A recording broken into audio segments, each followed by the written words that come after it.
So guys, continuing with section 131, information as to the commission of offences.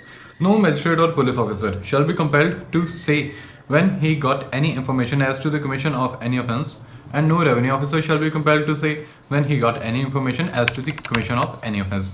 यानी कि magistrate, police officer या revenue officer, इन तीनों को आप कंपेल नहीं कर सकते ये बताने के लिए कि बता भाई किसने तेरे को खबर दी है।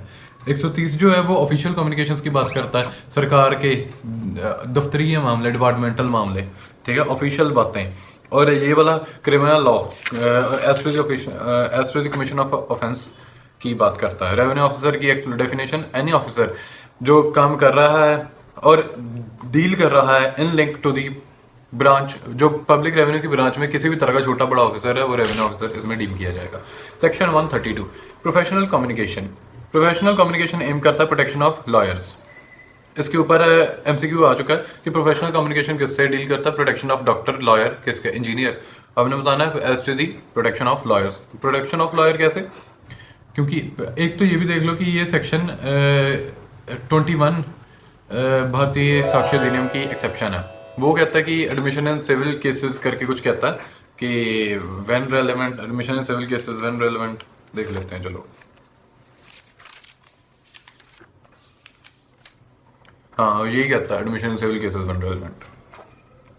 तो इसका कंसेप्ट बस यही है कि अगर मैंने आपको कहा है कि आपके सामने एडमिट करता हूँ और आपको एक्सप्रेसली कहता हूँ कि यार ये बात बताना मत, ठीक है, तो इसका आप एविडेंस नहीं दे सकते। Admission in civil cases when relevant ये बात बताता है और ये इसकी एक्सेप्शन है। एक्सेप्शन ये नहीं है, इसकी इस 132 की एक्सेप्शन उसकी एक्सेप्शन है। मतलब इस वाले सेक्शन में हम बता सकते हैं।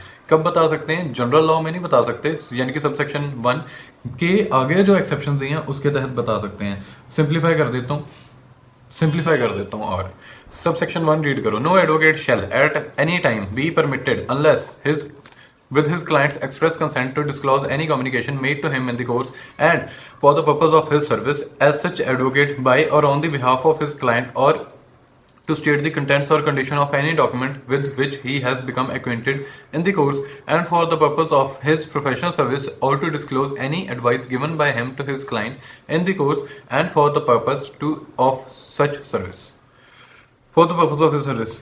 एडवोकेट एंगेज करने टाइम बताया सब, और एडवोकेट ने मना कर दिया केस लड़ने से, फिर भी वो वाला एडवोकेट नहीं बता सकता, क्योंकि एक्सप्लेनेशन में बताया कि even though the professional service है सीज्ड, तो भी ये इस चीज़ की एप्लीकेशन चलती रहेगी, ठीक है।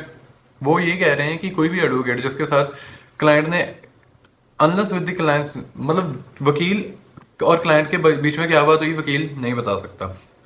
तब तक नहीं बता सकता जब तक क्लाइंट ने एक्सप्रेसली कंसेंट ना दे दिया हो। एक्सप्रेस कंसेंट क्या होता है, यानी कि लिखित में ना कंसेंट दे दिया हो कि हम दोनों की हुई बातें आप बता दो, ठीक है। लेकिन इसकी एक्सेप्शन क्या है? पहली exception, if communication is made in furtherance of any illegal purpose, यानी कि उस बंदे ने इलीगल पर्पस होल्ड किया हुआ है, यानी कि उसका मोटिव है कि अभी मैं कुछ इलीगल करके आया हूं और आगे भी कुछ इलीगल करना है मैंने, ठीक है। वो कहता कि मैंने ना स्वयं से फॉर्जरी करनी है कल को।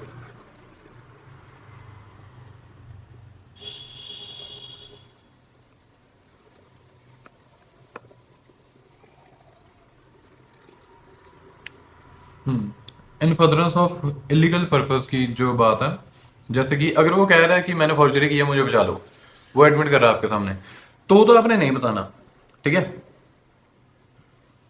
लेकिन अगर वो कह रहा है कि मैंने कोई और ऑफेंस किया है लेकिन मैं फॉर्जड डॉक्यूमेंट उधर चढ़ा दूंगा केस में, तो उसका इलीगल पर्पस है, तो ये बात मैं आप बांट दी हूँ, आप ये बात बता सकते हो। Any fact observed by any advocate in the course of his service, मैं केस लड़ रहा हूँ, मुझे लड़ते लड़ते पता लगा कि भाई ये तो बंदा ही बड़ा गलत है, इसने मेरे से बातें छिपाई हैं, ये ऐसे ऐसे गलत है, मैंने कुछ चीज़ें ऑब्जर्व की, तो मैं बता सकता हूँ, ठीक है। It is immaterial whether the attention of such advocate refer to in the above subsection was or was not directed to such fact। ये नहीं मैटर करता कि उसकी अटेंशन दिलवाई गई थी कि नहीं उस फैक्ट के ऊपर, ठीक है। अब उसने जान लिया तो जान लिया, ठीक है, मतलब कुछ भी उसने एक्सेप्शन के अंदर कवर हो गया तो वो कवर हो गया। एक्सप्लेनेशन में जैसे कि बताया हुआ है कि चाहे प्रोफेशनल सर्विस सीज हो जाए तो भी वो बार्ड रहेगा जनरल लॉ में, A client says, illustration A देख लो, A client says to B an advocate कि मैंने forgery commit की है और मैं चाहता हूँ आप मुझे बचाओ. As a defense of man known to be guilty is not a criminal purpose. हाँ कि मतलब वो बंदा he is known to be guilty कि वो एडमिट आपके चाहे सामने कर रहा है या आपको लगता है कि वो गिल्टी है, तो आप तो भी आप नहीं बता सकते. ठीक है, हाँ अगर आपको केस लड़ते लड़ते कुछ फैक्ट्स ही आपके सामने आ गए जिससे पता लग गया कि वो झूठा है, फिर बात अलग है. इलस्ट्रेशन देख लो बी. चलो, a client says to B an advocate, मैं चाहता हूं कि obtain the possession of property by use of forged deed on which I request you to sue. कहता है कि जाली कागजों के ऊपर आप केस कर दो. This communication being made in furtherance of criminal purpose. ये कम्युनिकेशन क्या है? इन फर्दरेंस ऑफ क्रिमिनल पर्पस. कि क्रिमिनल पर्पस तो पहले है ही और उसको हम एग्जीक्यूट भी करना चाहते हैं. ये नहीं प्रोटेक्टेड फ्रॉम डिस्क्लोजर. ठीक है, ये एक्सेप्शन में कवर हो गया. सबसेक्शन 3 कहता है कि यही सेम धारा इंटरप्रेटर, क्लर्क, मुंशी, जो वकील के और एम्प्लॉयज जूनियर सभी के ऊपर एप्लीकेबल है. Section 133. Privilege not waived by volunteering evidence. If any party to the suit gives evidence therein at his own instance or otherwise, he shall not be deemed to have consented thereby to such disclosure as is mentioned in Section 132. And if any party to the suit or proceeding calls any such advocate witness as a witness, he shall be deemed to have consented to such disclosure only if he questions such advocate on matters which, but for such question, he would not be at liberty to disclose. अच्छा, 133 में कहता है privilege not waived by volunteering evidence. कि कोई भी party case में evidence दे रही है, गवाही दे रही है, वो ये नहीं मान लिया जाएगा कि उसने वो डिस्क्लोजर जो ऊपर वाले सेक्शन में हमने बात की है उसके लिए भी कंसेंट दे दिया है. अगर कोई भी पार्टी टू द सूट और प्रोसीडिंग खुद अपने लॉयर को ही बुला लेती है एज विटनेस, तो he shall be deemed to have consented to such disclosure. तो ये मान लिया जाएगा वकील को बुलाया और हम दोनों में क्या बात हुई, वो चीज को डिस्क्लोज कर सकता है गवाही में. इसका कंसेंट उस बंदे का मान लिया जाएगा. कब? तब only if he questions such advocate on matters which for such question he would not be at liberty to disclose. यानी कि मैं आपका वकील हूं, आपके और मेरे बीच जो बातें हुई मैं आपको नहीं बता सकता. ठीक है, लेकिन अब आप मेरे को खड़ा करके कटघरे में सवाल ही ऐसे कर रहे हो कि मैं आपके मेरे बीच में क्या बात हुई, तो इसका मतलब ये है कि आपका कंसेंट है कि मैं बता दूं. ठीक है, ये था सेक्शन 133. अब आ गया section 134. Confidential communication with legal advisers. Dash communication with legal adviser करके आ जाता होता है एमसीक्यू. कौन सा communication? Privilege communication, official communication with legal adviser या कॉन्फिडेंशियल कम्युनिकेशन. आपने टिक करना option confidential communication with legal advisers. Confidential क्या होता है कि जो आपके और मेरे बीच में बात है, ठीक है, लोगों को नहीं बतानी. ठीक है, ऊंची ऊंची बोल कर सबको स्कीमें बता दे वाली चीज नहीं करनी. ठीक है, तो no one shall be compelled to disclose to the court any confidential communication which has taken place between him and his legal advisor.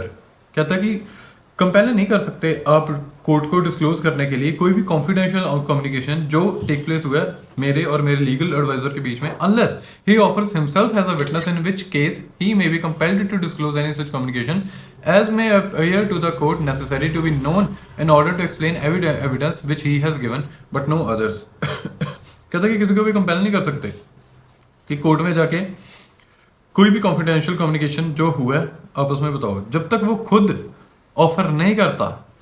ठीक है, जब वो खुद एज विटनेस ऑफर नहीं करता, और उस केस में ही मे बी कंपेल्ड, जब वो खुद विटनेस एज विटनेस आ रहा है तो he may be compelled to disclose such communication as may appear to the court necessary. अगर कोर्ट को लगता है कि नेसेसरी है ये जानना किसी एविडेंस को एक्सप्लेन करने के लिए, वो कह सकते हैं, वो बंदे को एक्सप्लेनेशन देने के लिए कह सकते हैं विच ही हैज़ गिवन. अपनी डेपोजिशन के ऊपर एक्सप्लेन कर अब कि तू जो कह रहा है उसके ऊपर अगर रेलिवेंट क्रॉस क्वेश्चनिंग बनती है तो वो कर सकते हैं. ठीक है, बाय जनरल लॉ नहीं कर सकते. Section 135 production of title deeds of witness not a party. अब जो बंदा पार्टी नहीं है, मेरे केस में अगर कोई बंदा गवाही देने आया है, no witness who is not a party to the suit shall be compelled, उसको कंपेल नहीं कर सकते to produce his title deeds to any property और any document in virtue of which holds any property. देखो, आपका और मेरा case चल रहा है और मैंने कोई गवाह करवाया, ठीक है, कि ये वाला बंदा सो हमारे केस के ऊपर विटनेस है. चलो ठीक है, अब कोर्ट उसको ये नहीं कह सकती कि भाई तू अपनी सो प्रॉपर्टी की लेकर आ टाइटल डीड. क्यों? क्योंकि वो फैक्ट एंड इशू से लिंक्ड ही नहीं है. आउट ऑफ कंटेक्स्ट हमने जाना ही है. This is what evidence act is saying, this is what Bharatiya Sakshya Adhiniyam is saying, in virtue of which he holds any property as pledgee, mortgagee और any document the production of which might tend to criminate him. अब कोई अपने case से हटकर उसके case की ओर नहीं बढ़ना कि उसको सवाल जवाब कर करके कि वो हमारे केस में विटनेस आया खुद फंस जाए, unless he has agreed in writing, जब तक वो लिखत में एग्री नहीं कर जाता कि हाँ एग्री नहीं कर जाता कि to produce them with the person seeking the production of such deeds और some person through whom he claims. ठीक है, जब तक वो लिखत में नहीं मान जाता कि मैं प्रोड्यूस करूंगा with the person seeking the production of such deeds or some person through whom he claims, यानी कि don't harass the witness who is neither party to the suit to the case। Section 136 से continue करते हैं। Production of documents और electronic records which another person having possession could refuse to produce। Production of document और electronic records which another person having possession could refuse to produce। मैं बताता हूँ कैसे।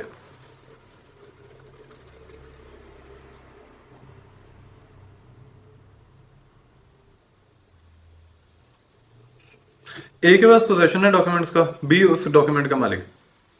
अगर ए को कंपेल नहीं कर सकते तो बी को भी कंपेल नहीं कर सकते हम प्रोड्यूस करने के लिए। वो कैसे? वो ऐसे, no one shall be compelled to produce documents in his possession under his control which any other person would be entitled to refuse to produce. मेरे पोजेशन में है तो मेरे को कंपेल नहीं कर सकते which any other person would be entitled to refuse to produce. यानी कि अगर मेरी जमीन के कागज है उसके पोजेशन में, अब मेरे को अगर आप नहीं कर सकते कंपेल, क्योंकि मेरे जो कागज हैं वो इस केस में प्रेजेंट केस के लिंक में है ही नहीं, तो आप मेरे को, क्योंकि इलस्ट्रेटिव एग्जांपल दे रहा हूँ बाय लॉ, कि अगर मेरे को कोर्ट नहीं फोर्स कर सकती, कंपेल नहीं कर सकती कि यार फलाने फलाने केस में किसी और जमीन अपनी के डॉक्यूमेंट दिखा, तो मेरे ही डॉक्यूमेंट जो किसी और के पोजेशन में है उसको भी कंपेल नहीं कर सकती, even if they were in his possession और control, unless such last mentioned person consents to their production. जब तक वो बंदा खुद उस चीज की कंसेंट नहीं दे देता है। लास्ट मेंशन पर्सन यहां पे उसकी बात कर रहे हैं जो एक्चुअली एंटाइटल्ड है टू रिफ्यूज टू प्रोड्यूस।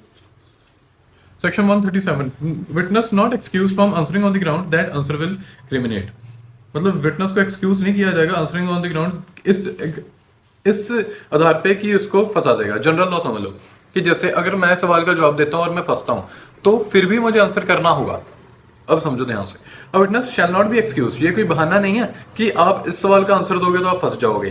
ठीक है, from answering any question as to any matter relevant in the matter and issue. Matter and issue से तो रेलिवेंट ही क्रॉस क्वेश्चनिंग होती है हमेशा। ठीक है, तो इन एनी सूट और इन एनी सिविल और criminal proceeding upon the ground that the answer to such question will criminate, ये आधार कोई नहीं है कि मैं फंस जाऊंगा इसलिए मैं आंसर नहीं करूंगा, और मे टेंड टू डायरेक्टली और इनडायरेक्टली, या मैं डायरेक्टली और इनडायरेक्टली क्रिमिनेट हो सकता हूं, उस चीज में फंस सकता हूं किसी केस में, सच विटनेस और दैट इट विल एक्सपोज, मुझे एक्सपोज कर देगा, या टेंड डायरेक्टली और इनडायरेक्टली एक्सपोज हो जाऊंगा, such witness to a penalty forfeiture criminal liability civil liability, कुछ भी हो सकता है मेरे ऊपर, तो मैं फिर भी आंसर करना होगा। लेकिन provided no such answer to which a witness shall be compelled को डबल अंडरलाइन करो। क्यों? क्योंकि मैं आंसर तो कर नहीं रहा नॉर्मली, क्योंकि मुझे पता मैंने फंस जाना है, लेकिन कोर्ट ने मुझे कंपेल किया कि दे आंसर, तो to give shall subject him to any arrest और प्रोसिक्यूशन और be proved against him in any criminal proceeding except prosecution. कहता है कि कोई भी ऐसा आंसर जिसको विटनेस ने को कंपेल करके लिया गया है, no such answer shall subject him to any arrest, उसको अरेस्ट नहीं होगी। ठीक है, प्रोसिक्यूट नहीं किया जाएगा अपार्ट फ्रॉम, अगर वो झूठा एविडेंस दे देता है उसके अलावा तो नहीं। ठीक है, चिट पढ़ लो, चिट पे क्या लिखा है मैंने। आंसर दिया विटनेस ने, विटनेस को 4 तरह की लायबिलिटी फेस करनी पड़ सकती है, कोई भी एक तरह की। विटनेस अगर किसी केस में आंसर देता है तो वो आंसर करना इस ग्राउंड पर रिफ्यूज नहीं कर सकता कि आंसर से उस पर केस चलेगा, और अगर आंसर दे दे जो क्रिमिनेटिंग हो तो उस आंसर पे उस पर केस नहीं चलेगा। क्यों? कब नहीं चलेगा? प्रोवाइजो, कंपेल करने पर दिया फिर नहीं प्रोसिक्यूट होगा। ठीक है, अगर बिना कंपेल किए दिया फिर तो प्रोसिक्यूट होगा ही होगा, अगर कंपेल किया फिर उसने आंसर किया फिर प्रोसिक्यूट नहीं होगा, अगर फॉल्स आंसर दिया तो फॉल्स आंसर की उसके ऊपर प्रोसिक्यूशन होगी। सेक्शन 138 अकॉम्प्लाइस। अकॉम्प्लाइस क्या होता है? हम 3 जने हैं, आप, मैं और आपका दोस्त, हम तीनों ने जाके कोई वारदात को अंजाम दे दिया। अब मैंने क्या किया? 306 CRPC। अब भारतीय नागरिक सुरक्षा संहिता में कौन सा सेक्शन है उसको छोड़ो, अब एज इट इज मैं इतना भी नहीं रट्टा मैंने मारा हुआ, बट 306 में टेंडर करते हैं, granting tender of pardon to the accomplice है वो। तो यानी कि अकॉम्प्लाइज, जैसे हम तीनों ने मिलकर चोरी की और मैंने कहा कि यार मैं सरकार का गवाह बन जाऊंगा, क्यों? क्योंकि मेरे को 306 में पार्डन ग्रांट हो सकती है, और अगर मेरे को पार्डन ग्रांट होगी तो मैं सरकारी गवाह बन गया, यानी कि मैं अप्रूवर बन गया। अकॉम्प्लाइज से अप्रूवर तक का रास्ता वो कैसे कि मैंने एप्लीकेशन दी कोर्ट को, और अगर एज पर द सर्कमस्टांसेस और एज पर माई टेस्टिमनी कोर्ट को कोऑपरेट करने पर लगता है यूजुअली प्रैक्टिकली कि मैं सच बोल रहा हूँ, तो मेरे को वो अप्रूवर बना देंगे और मेरे कन्फेशन के ऊपर मेरे को पार्डन ग्रांट कर देगी कोर्ट। पार्डन यानी कि छोड़ देगी, तू निकल, और बाकियों को सजा कर देगी। ठीक है, तो ये चीज़ हो जाती है। ये होता है अकॉम्प्लाइज का कंसेप्ट, वेरी सिंपल। ठीक है, accomplice shall be a competent witness, कहते हैं कि वो सही विटनेस है अगेंस्ट अक्यूज पर्सन, यानी कि मैं सही विटनेस हूँ आपके खिलाफ। And a conviction is not illegal, मेरे कन्फेशन के ऊपर आपको कन्विक्शन कर दी तो वो इलीगल नहीं होगी if it proceeds upon the corroborated testimony. And a conviction is not illegal if it proceeds upon the corroborated testimony of an accomplice. क्या था कि कन्विक्शन इलीगल नहीं है अगर कॉरोबरेट करी हुई टेस्टिमनी है, मेरी गवाही कॉरोबरेट कर ली है, तो वो कन्विक्शन जो आपको करी है वो इलीगल नहीं है। मैं और अच्छे से समझाता हूँ। ये वाला सेक्शन 119 इलस्ट्रेशन बी से के साथ पढ़ लेना, ठीक है, उसमें इसी की उदाहरण दी हुई है। Dagdu versus state of Maharashtra is a case related to accomplice, ये लिख लो। Dagdu versus state of Maharashtra की कहानी ना याद करना कोई नहीं पूछता, ठीक है। और अगर पढ़ने का ज़्यादा शौक है और चाहते हो 5 साल लगा के आपका सिलेबस कंप्लीट हो, तो फिर पढ़ लो इसकी जजमेंट, ठीक है, काम की नहीं है, किसी ने नहीं पूछनी। 500 केसेस पूछ लिए जाते हैं और सभी की जजमेंट पढ़ोगे, जजमेंट कोई भी पूछता नहीं है, हेल्ड क्या हुआ या क्या रेलेवेंसी उस जजमेंट की, बस इतना ही पूछता है, ठीक है। तो Dagdu versus state of Maharashtra is a case related to accomplice. PP shall maintain at the headquarter are register of district names of absconding offenders triable in a district, ठीक है। भगोड़ों का जो है, ये वैसे मैंने बात लिखी है इसके इस सेक्शन के लिंक में नहीं, वैसे लिखी है, नॉलेज वाली बात ये लिख लेता होता हूँ मैं, क्योंकि एमसीक्यू में पूछी देखी गई है कभी, तो मैं लिख लेता था, ठीक है। ये अकॉम्प्लाइज का कंसेप्ट है, बस इतना ही। Number of witnesses, section 139, no particular number of witnesses shall in any case be required for the proof of any fact.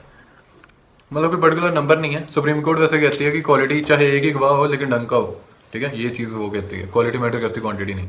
Chapter 10 start हो गया, एग्जामिनेशन ऑफ विटनेसेस। सेक्शन 140 क्या कहता है? Order of production and examination of witnesses. ये कहता कि ये कोई एज तो है नहीं, ठीक है, लेकिन सिविल केसेस में plaintiff has the right to begin, और क्रिमिनल केसेस में प्रोसिक्यूशन की जो लिस्ट ऑफ विटनेसेस है उसकी सीरियल वाइज में ही चलता है। ये प्रैक्टिकल हो गया। लेकिन थियोरेटिकली क्या है कि by the description of court the order in which witnesses are produced and examined shall be regulated by the law and the practice, जैसे प्रैक्टिस में चलता है वैसे ही चलेगा। And in the absence of any such law, अगर कोई law नहीं है तो by the description of court. That is it for today, thank you.